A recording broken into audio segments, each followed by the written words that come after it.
Okay guys, I'm gonna be honest, I catfished you just a little bit with that thumbnail saying I don't bloat because, let's be real, everyone bloats. Bloating is totally normal.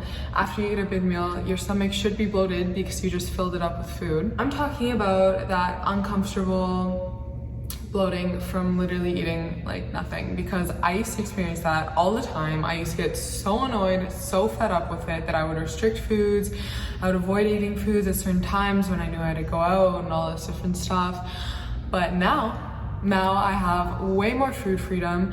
I rarely ever get uncomfortably bloated,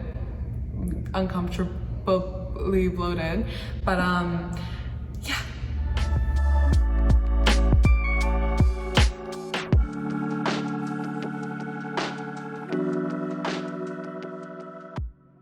Okay guys, I'm literally about to work out, but I got another question today about how to not bloat. And I get a lot of questions like this, so I thought why not make a whole YouTube video on it.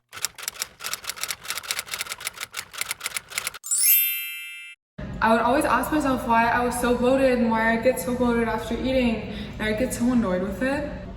I've come a long way from when I would restrict my eating because of bloating, and I wanted to share what I've learned with you guys. So I've been doing a bit of research actually. So I don't know if you guys have ever heard of this thing called the microbiome. I know I sound kind of like scientific, but just so you know, I also didn't know what it meant. Okay, so I actually just Googled it because I don't want to give you guys like my own definition because probably not right. Okay, so Google says, so essentially microbiome covers our entire body. Like we have billions and billions and billions of these things all over us and inside of us. I think, well, like not I think, but all the research I've been reading is that microbiome really affects your bloating and your digestive system overall. So like the microbiome that's in your intestine, all of your digestive system, essentially dictates how your body responds to food and like what you eat and how it digests it and so on. I was listening to this podcast and can't remember the nutritionist name, but I will find it. Okay, so the example he used was a swimmer. So let's say you're swimming across a lake and the current's kind of pushing you forward. You're just chilling, you're having a great time. It's super easy for you. You're not even working up a sweat. That is what he said is someone who has good microbiome in their digestive system. So when they eat, their food is essentially a good swimmer or a swimmer that's having a chill time, just going straight through, having no problems, which means no bloating. And on the other side, there's this situation of, say you're swimming in a super strong current, it's having a fucking hell of a time, you did not sign up for this, you can't swim, you're not going anywhere, you're just getting exhausted trying to swim against this current. That is what he says, someone with bad microbiome, which means a bad digestive system. So when they eat, they're just having a bad time digesting essentially anything they eat because they have poor microbiome, which results in bloating and other issues. So when I heard this, I was like, maybe that's why I had so many digestive issues when I was restricting my food, and I was bloated all the time because I was eating like Quest bars for a meal and I wasn't giving my body all of the nutrients and vitamins and fiber and all these things that feed my microbiome. I was giving it some like chemicals or like some super processed food that was made in a lab.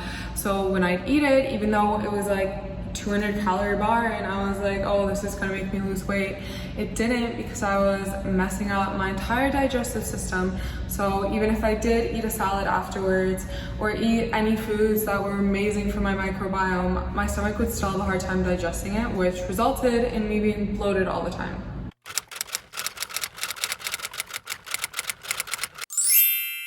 I'm going off of my personal experience as well as what Google is informing me of what the proper steps are to take. So what I did personally, I started broadening what foods I was eating. I stopped restricting myself. I threw away all of those freaking Quest bars. I'm sorry if you're a fan of them, they just did not work for me personally.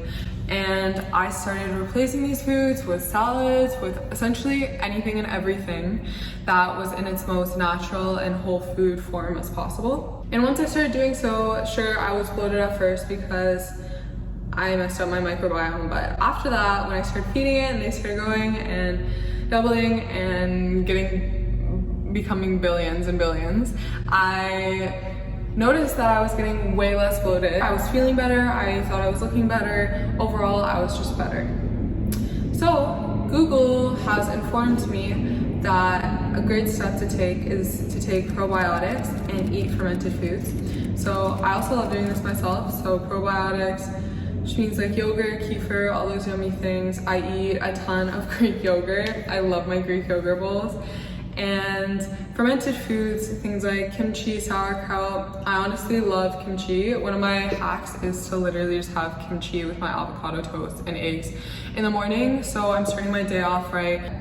Number 2, eating prebiotic fiber, which includes things like asparagus, bananas, chicory, onions, whole grains. I mainly get my prebiotic fiber from whole grains. Their prebiotics are essentially like non-digestible carbohydrate fibers. It encourages beneficial bacteria to multiply in the gut.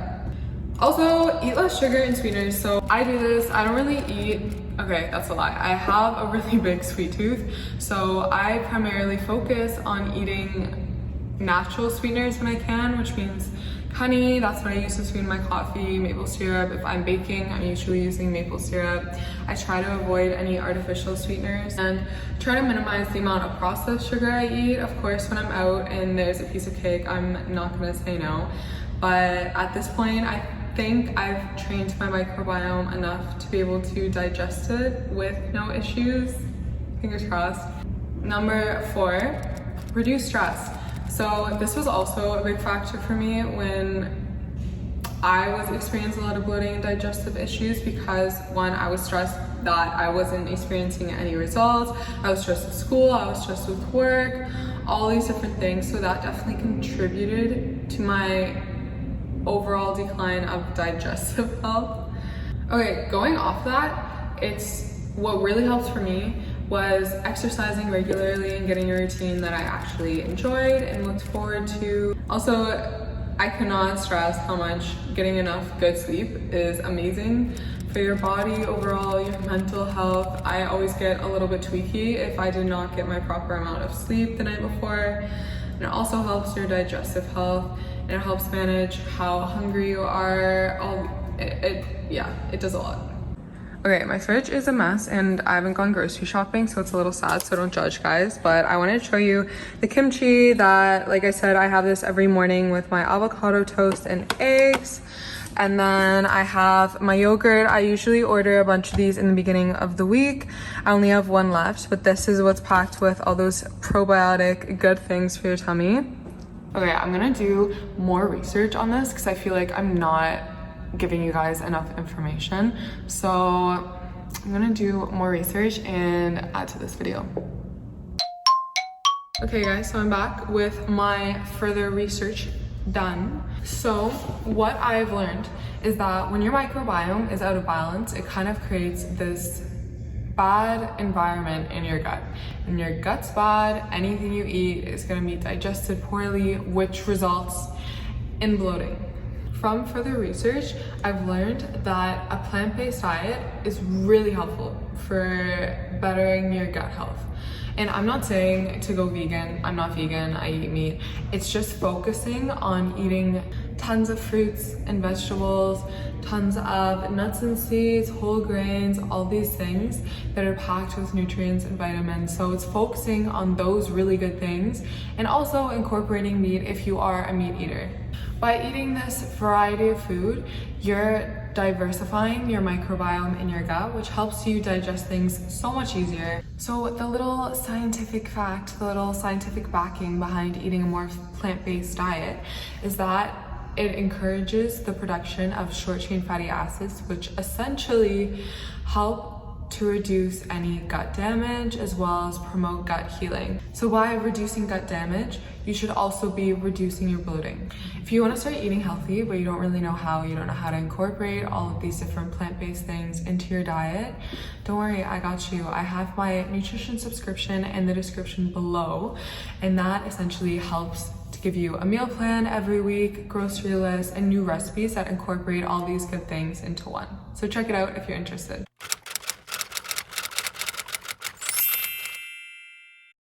So the top 5 tips and tricks for this video that I have for bloating is 1, you are what you eat.